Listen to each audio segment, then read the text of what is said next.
Sosok Kepala Bea Cukai Makassar, Andi Pramono, viral punya rumah bak istana.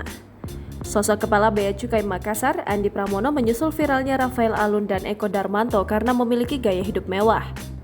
Andi berasal dari Salatiga, Jawa Tengah. Pria berusia 47 tahun ini merupakan anak pertama dari dua bersaudara. Andi menghabiskan pendidikan SD sampai SMA di Salatiga sebelum melanjutkan pendidikan ke Sekolah Tinggi Akuntansi Negara mengambil jurusan Bea Cukai pada 1997.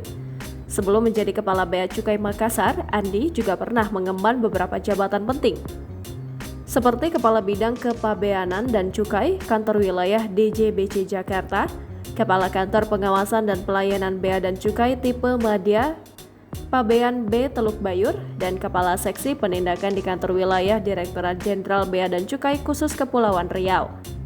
Selain itu juga pernah menjadi Kepala Seksi Pabean dan Cukai 5, Kantor Pengawasan dan Pelayanan Bea dan Cukai tipe Madya Pabean B Palembang.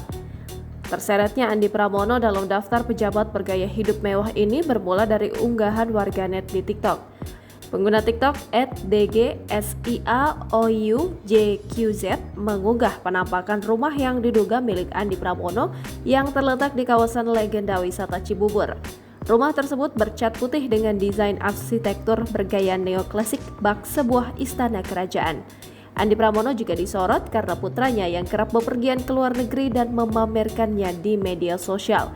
Bahkan putranya yang diduga pernah memamerkan baju seharga 22 juta rupiah dan sebuah celana panjang seharga 1 juta rupiah.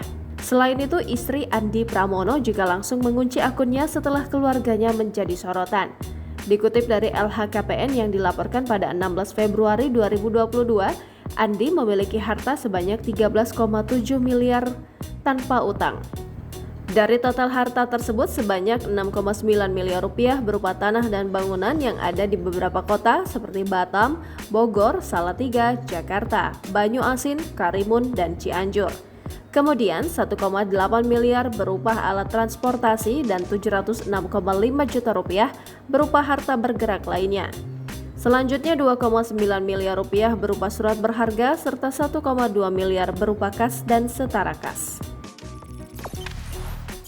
Jangan lupa subscribe, share, komen, dan like ya!